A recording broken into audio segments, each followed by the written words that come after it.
tonight we will be talking to the star and writer of the BBC's new Agatha Christie drama series. So, on that theme, we've been doing some detective work we have. of our Right. own. Break this scene, come on, Al. Snap up. Yes. We're in business tonight. Goodness me. Hello. We have managed to track down these two ladies who are in the news today, Deidre and Vicky, Tesco employees who will be telling us all about their real-life sleuth skills a little bit later. It's amazing because they helped to save somebody's life. You are incredible. Yes, I want to applaud you before we hit the story. It's so great.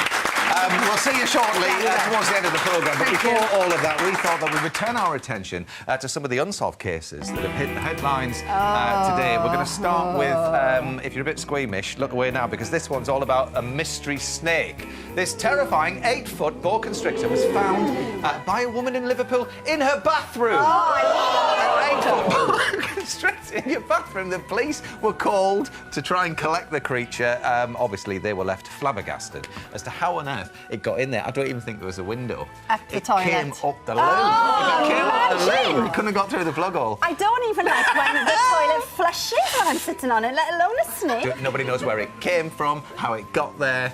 So there we are. All anyway. right, this isn't very nice either. Happy. Now, this mystery figure has turned up on the wall of an old carpet shop in Nottinghamshire. It's a ghost called Herbert. It looks like he's in front of a crowd of ghosts, like at a football match. I know what you mean. I know what you mean. And apparently, if you can smell lavender, it means that he's in the shop.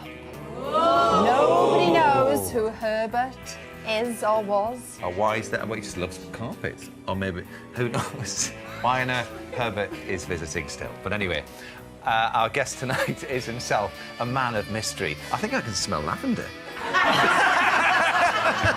Don't it make me go to sleep? Right, detective hats on, everyone, because we've got some clues for you. Now, our guest went from Hounslow to Hollywood for his breakthrough role in A Knight's Tale. Yeah, he proved his status as acting royalty in Victoria. And he'll soon be starring in the new BBC murder mystery, The Pale Horse. That's enough clues for you. Let's welcome Rufus Sewell. Welcome back to The One Show. Do you think we've gone mad? Utterly mad. I like that thing on the wall. It's kind of like a spectral Banksy. Yes. It's just like... Except it is a proper ghost. Except it is a proper ghost. Of course. Into snakes? Not particularly. No. Not into snakes. Not ones that come up the toilet, them, anyway. You know, hey, listen now, Rufus. I'm very excited because I loved the movie Judy. And you played the second husband, didn't you? That's right, Sid left. So Renée Zellweger has just got an award for the role. She was, honestly, you've got to see this. I haven't seen this. She's really... No. She is fantastic. You know her as Bridget Jones, and then this is a complete... I mean, it's quite dark, isn't it? Well, it's a very sad story. I mean, the thing about Judy Garland is she was incredibly funny. If you watch any of the footage of her in interviews and shows, she was really witty and really droll, but she was very, very troubled, you know. And I must say, when I read the script, I had a sense that she would at least get a nomination. It was quite exciting reading it. You can feel that even there. Well, Straight away, you think. Yeah, and it was very strange for me because I met her, I was introduced to her in character. I mean, really? She wasn't in character. She didn't, you know, she knew I wasn't Sid Luft. She didn't say, hello, I'm Judy. But she had the teeth in, the hair, she was doing the voice. And then the next day, we did our biggest scene, which was in the pub at the end of the film. And I got to know her as Judy before I kind of met Renée, which is kind of strange. No, very good. Well, you're not here to talk about that, no, otherwise I would have seen it. You're on to talk about the new Agatha Christie. But anyway, disappointed that you didn't. Next week, no, listen, I've been very busy at the Palladium in Panto, but that's another story. Anyway, next week on The One Show, we're going to be doing the FA Cup draw, the 5th round. We love it. We fill the patio with supporters from all over the country, don't we? They're out there freezing until the draw happens. But ahead of that, Kevin went to meet two teams who are putting their rivalry to one side and playing ball, all in the name of a very good cause.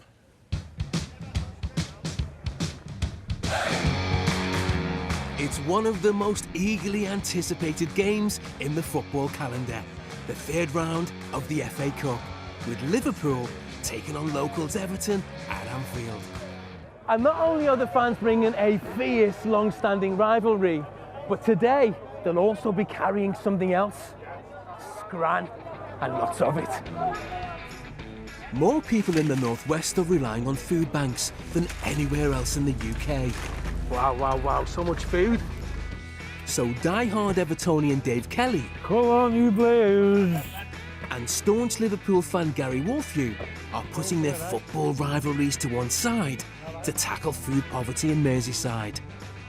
And as it's Derby Day, they're hoping for their biggest collection yet. I mean, both sets of fans there are dropping food off. Yeah. Dave, how has this come about?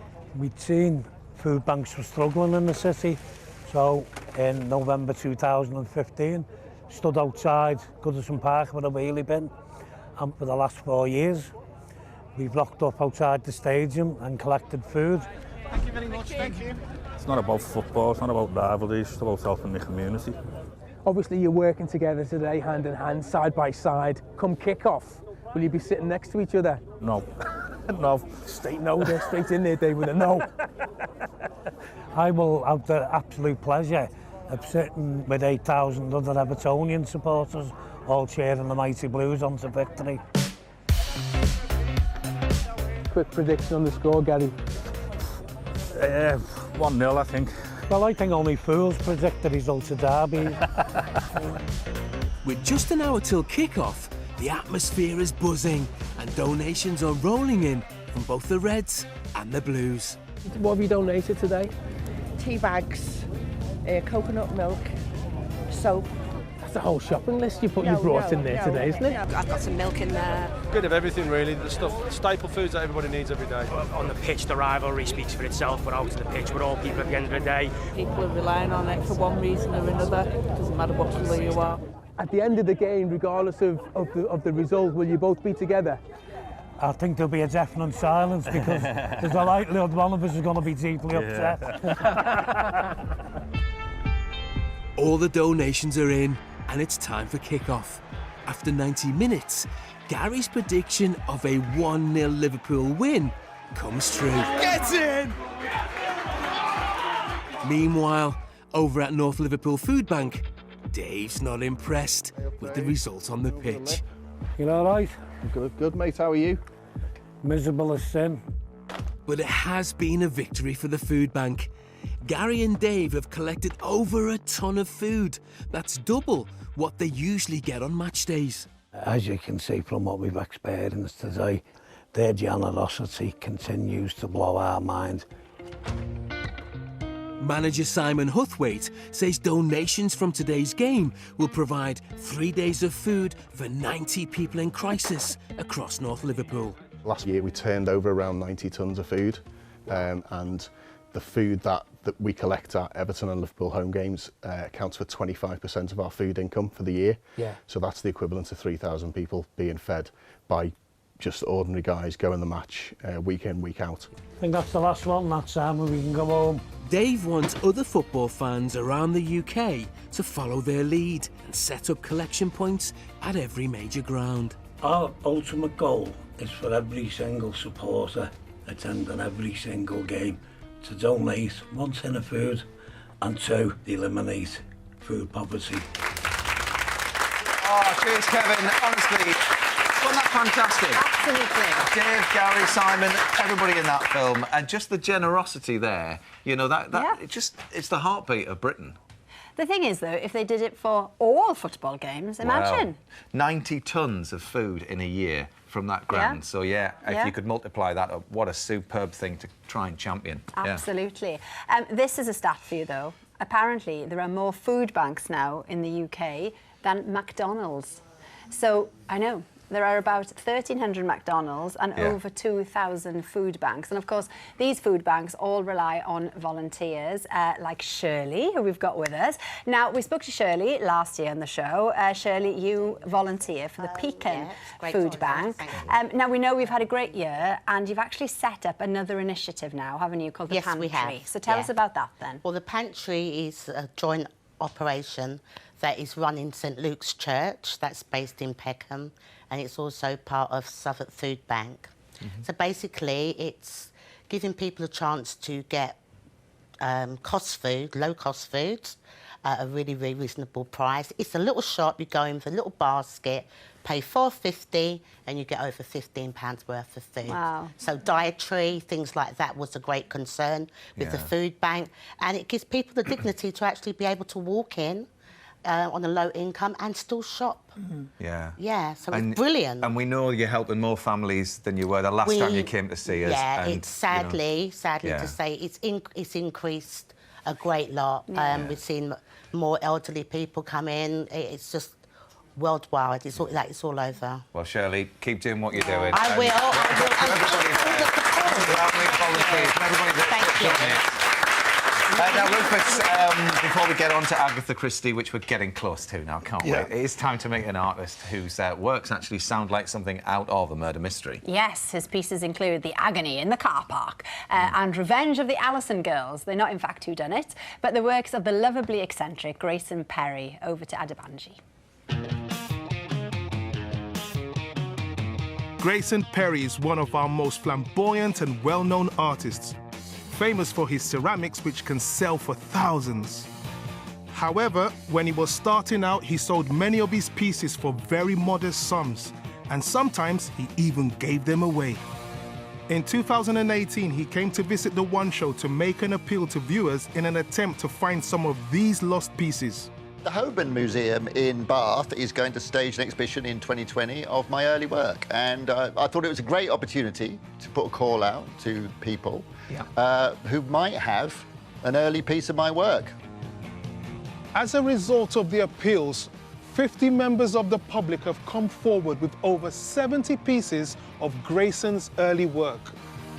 I want to surprise Grayson with a couple of these unearthed pieces that he hasn't seen for decades, and I'm going to his London studio to meet him. I had no records, you know, I had no photographs. Sometimes all I had was the name of the piece, or not even that. So we just put a word out. So, but how do you know that a particular work is definitely yours? You've got to look at the style, the process, the tone of it. That's what really tells you whether it's authentic or not. And I have got a pretty good visual memory, and so I always remember the work. Grayson's ceramics career began not in a studio, but at local evening classes. So how has his work changed over the years? I've got a lot better at it. I was a lot angrier person then, so I was trying quite hard to be shocking, I think. You know, this shouldn't be on a pot. Some of my fellow students at evening classes actually trying to get me kicked off the class because they were offended by some of the imagery that I was using on my pot. Unbeknownst to Grayson, we have tracked down two people from his past who heard the appeal and have come forward to submit their cherished pieces to the exhibition. I have a surprise for you. Yes. Oh, my goodness. Hi, Grayson. Mark here. Here I am sitting in front of your wonderful pot, which I've had all these years. Everybody thought I was mad when I bought it off you, but it's always taken pride of place in my home. Oh. And, yeah, I love it. He worked in the hairdressers with me when I made the sandwiches in a hairdresser.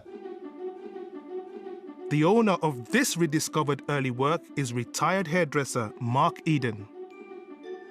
I simply asked Grayson if he'd be prepared to make me a pot, £150. Maybe 170, I can't remember, it's a long time ago. Do you know how much it's worth now? No idea. I mean, 30,000, 40,000. But you know what, it doesn't really matter for me because I didn't buy it for an investment. That's it. I bought it because I wanted it. Some of Grayson's work now sells for over £50,000 a piece, but he hasn't been an overnight success. I mean, it's happened, you know, it's not happened suddenly. You know, over a 40-year career, it's very, very gradual. You know, I used to joke that I rose without trace. I didn't make a living as an artist until I was 38, really. Whoa. You know, what I call a living wage at that point. Yeah. Another of the exhibition's rediscovered creations is owned by art critic Louisa Buck. Well, I first met Grayson in the early 80s when he was living in a squat. So I gave him, I can't remember how much it was. It was very little. I mean, probably about sort of 60 quid or 80 quid or something like that. And he made me this amazing plate. Hi Grayson, it's Louisa here with the wonderful plate that you made me back in 1985. I loved it then and I love it now. That is great. I kept seeing Grayson's prices rise and rise, and this is kind of like this amazing piece of expensive artwork I've now got above my bread bin, so I did have a box made to hang it in instead. But I'm going to miss it incredibly when it's hanging in Bath, but I'll also love to see it with all its friends. It'd be great to see it in context again. Would this be the first time that you would witness all these works reunited? Oh yeah, this will be the biggest group of my early work ever shown, ever. Oh, from 170 to £30,000, it's a win. Well, if you want to see some of those pieces for yourself, Grayson Perry, the Pre-Therapy Years, opens at the Holborn Museum in Bath on Friday. Yes. We heard there, didn't we, that lady saying how much she was looking forward to seeing all the pieces together. Well, here they are, with all of their friends and family together. Super exhibition, that one. Yeah, Lovely. absolutely. And Rufus, we were just talking there because you grew up in a very arty household. Certainly your dad carved out everything, didn't he? Yeah, my dad was an artist originally when he came over from Australia, and then he became an animator. Because I think he met a famous animator in a pub, and when he said, this guy said to him, "What do you do for a living?" He said, "I'm an animator too." And he was lying, but he got a job out of it, and that's when he became an animator. Yeah. So when I was growing up, you know, our claim to fame was that my dad, I remember he did a treats commercial, but he also did the Lucy in the Sky of Diamonds sequence from Yellow Submarine. Is that right? Yeah, which is like the really cool kind of trippy one. Fantastic. So yeah, So my dad from was... a lie to Yellow Submarine. Oh, there you go. There you go, yeah. Exactly. Oh, art's a big... I love Flip your way art. in. I love art You so do. much. I do. Matt yeah. will paint anything. Yeah, I I come from a kind of musical and arty family. Yeah. Actually, that's one of the things that has changed since you were here last. I've joined Instagram, and I have put some of my art up there. Hey, I'm There all you over are. it. I've There seen you it. are. I've got my eye on that duck. On my duck? Oh, I well, knew the there we go. duck was going to come. You need to check out the They're duck. I'll put something else ducks. up. I'll It's put quite something else up confusing. shortly. There we are. Now, this year marks 100 years since Agatha Christie published her first novel, The Mysterious Affair at Styles. But clearly, the power of the Poirot author has not waned. Well, Rufus is starring in the new Christie drama. This one is called The Pale Horse. What is this? Why am I here? A woman's body was discovered this morning. We believe you had a connection to her. To Jessie, because of her list. Oh, would you mind taking Mr. Osborne home for a nice sweet cup of tea for the shock? Thank you for your time. Who's Jessie? What list? Miss Jessie Davis. Found dead this morning, nothing suspect. Had a fever. Left the house for some reason, but... well, she carked it. Well, that's very sad, but I don't know what it's got to do with me. I didn't know her. But she knew you.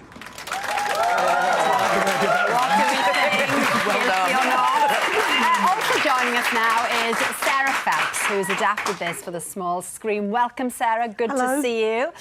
Now, it looks very intriguing, as it should do, as an Agatha Christie. But, you know, just about her, first of all, 2 billion books. Do you know what I mean? And there's nobody that's rivaled her since. So what do you think, Sarah, somebody who's adapted her work, sets her apart, then, as a crime writer? I think it's plot. People love reading the plots because there's a rhythm to them and they're extremely pleasurable to read because even if you're really familiar with them, it's like you still get the little shiver through the blood. It's just, oh, you know it's going to be OK in the end. Yeah. But there's the pleasure of reading something that's dark and vicious. But what I get out of it is that she's really good on the lies that people tell. It's not just the body on the floor, it's the lies people tell around that body on the floor. And that's what I find really fascinating. Not so much that we love murder, we love lies. Well, she looks so demure, but really, she must have been... She looks demure? I can see something in her eyes. I can see something going on. Personally feel it. I always think that she could take you out in Audi trolley. 100%. She must have been so sinister to come up with all of those. No, well... Come on, Sarah, you're a writer. She doesn't look like you could lie to her and get away with it. No. No. So Rufus, yes. Yeah, she looks like her own version of Miss Marple, perhaps. You know. Shrewd. And the character then that you're playing. Yeah. Tell us about him, because obviously we don't want to go into too much detail as far as the plot is concerned. But tell us about who you are. Well, his name's Mark Easterbrook, and he's an antique stealer. That's not him. Yeah, that is not him. No, There's no. Similar to this, a human, much like this one. With eyes and sometimes sunglasses. So well chosen, that photograph. Yeah. More like that. There you are, moving. More like that. Yes. So an antique dealer, right? Yeah, antiques dealer with a kind of a sad past. He's widowed, and he's just kind of he's found love again. He's starting his life, and a lady dies in mysterious circumstances, and in her shoe is a list of names, one of which is his, and there's also the name of someone else he knows, and these people appear to be dying. So he finds himself scared that something's going to happen to him, but he's also a suspect. So that's why you see him being called in to speak to Inspector Lejeune. And is it a dream role to go into an Agatha Christie? Oh yeah, I've like always wanted to be in an Agatha Christie. The two things that I always wanted to do, never had a chance to do. One is the Charles Dickens, the other one is this. So when this came up, I jumped at it. Yeah, and as a writer, you must have been thrilled to have adapted 5 of them in different decades. That was the point. That was the aim of what I wanted to do. I mean, I didn't go into this thinking this is what I want to do. It was while I was adapting And Then There Were None, because I'd never really read a Christie before, I thought, there's something you could do here, which is to sort of tell a story of 50 years of the 20th century through the medium of murder mystery. Because Christie had a really long writing career. She had started writing in the early 20s, just after the First World War, and The Pale Horse is one of her final books in the early 60s. Right. So this huge, huge writing career spans this tumultuous time, and I thought, why not see if I could do this? And so I did. And how, actually, Sarah, though, how do you do it then? I mean, because obviously you can't just put, like, it's not like reading every single page because it would last forever. So what techniques do you use to draw that out? Well, the theory I always have is that if you did the letter of the book, you'd be there for 30 hours and all of it would be awful. So I always think that, what's the spirit of the book? What's the actual beating heart and the banging blood of the story? What's that about? What is the real taproot? And I go into that. And the other thing about Christie is that she kind of gives out clues to see if you're paying attention. And you'll be going along and reading this, and it's quite jolly, and here comes somebody on a bicycle, and they're going to solve a murder, and here's somebody else with a talking parrot, and you just go, what the... And then suddenly, out of nowhere, she goes, bang. And you go, oh, you crafty old bag. What have you done that for? And it's always those strange little details, and I think of them as being clues. Are you paying attention?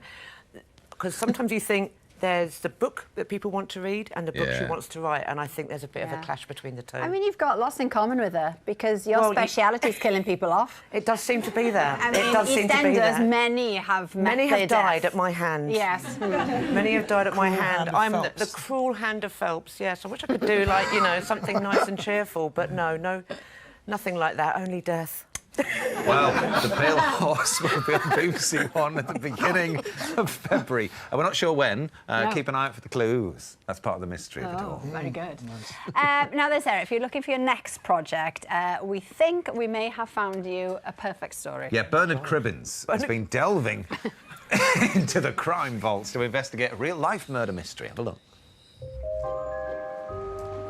I have a feeling you'll be talking about today's real tale long after I've finished telling it. Why? Because the story's main protagonist may well have committed the impossible murder. Liverpool Crown Court, April 1931. Insurance salesman William Wallace is found guilty of the brutal murder of his wife, Julia. The neighbours are shocked, but not unduly surprised. The Wallaces have always been an odd couple. And the evidence? On the 19th of January, William Wallace had gone to a meeting of the Liverpool Central Chess Club. There was a telephone message awaiting him. A Mr. Qualtrough would be obliged if he would call on him the following evening at 25 Menlove Gardens East to discuss the purchase of an insurance policy. And why not? After all, Wallace was the local man from the Prue. Next evening, Wallace set off for Menlove Gardens. He found Menlove Gardens North, South and West, but of Menlove Gardens East, there was no sign. Eventually, he made the long journey home. He found the house was in darkness and locked up, front and back. He called out to his wife. Julia! Julia! Oh. Lying on the front parlour floor, they found Wallace's wife, bloodied, badly beaten and dead. Was it a robbery gone wrong? But Julia's purse had not been touched, and anyway, how could a burglar have got into a locked house? There were no signs of a forced entry. So, who had murdered Julia Wallace, and why? The attack had been frenzied, personal, and the only person close to Julia Wallace was her husband. 2 weeks later, Wallace was arrested for her murder. The court heard the phone call from Mr. Qualtrough had been made from a kiosk just yards from Wallace's house. Could I leave a message for Mr. Wallace? The prosecution contended that Wallace himself had made the call to give himself an alibi. Julia had last been seen at 6:45 the night she died. Wallace was seen on a tram at 7:06. Could he have murdered Julia, then dashed out in that time? A police reconstruction showed he could have, just. But the officer who sprinted from Wallace's house to the tram stop was young and fit.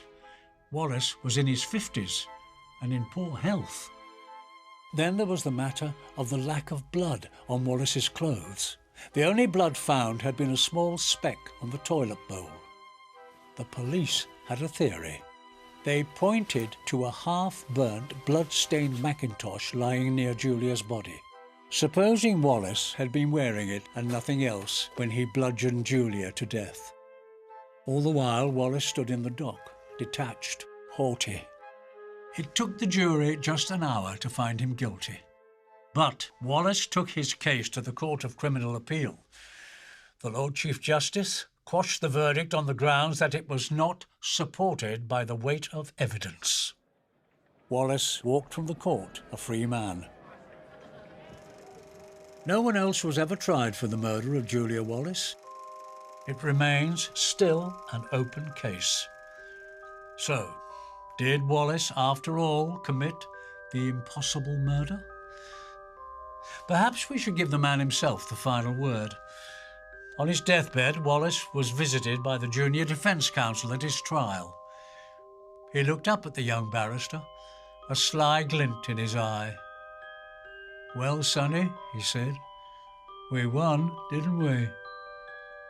We won." So he did. Wow. No, he did. If that's your final thought on your deathbed, you did.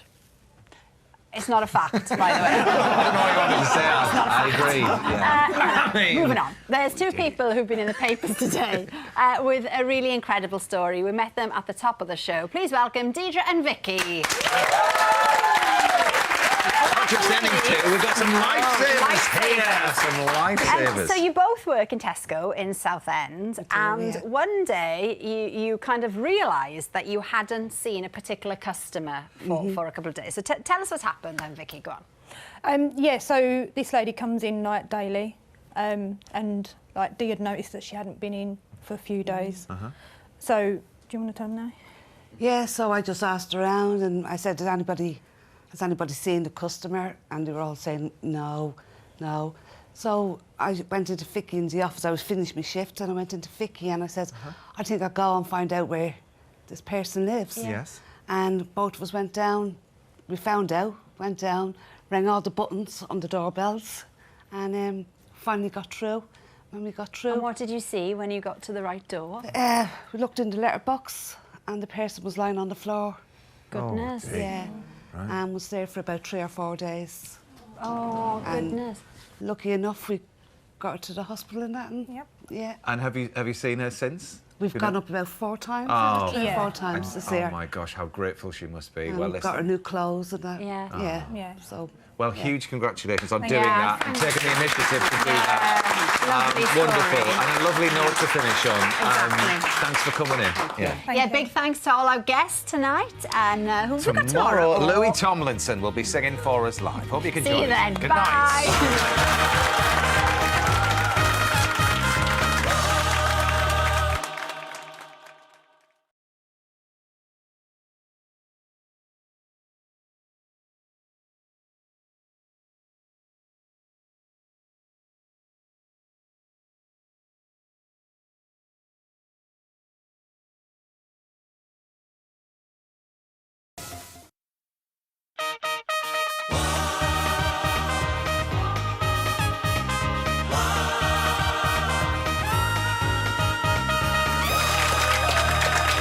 Well, hello everybody, and welcome to The One Show with Alex Jones.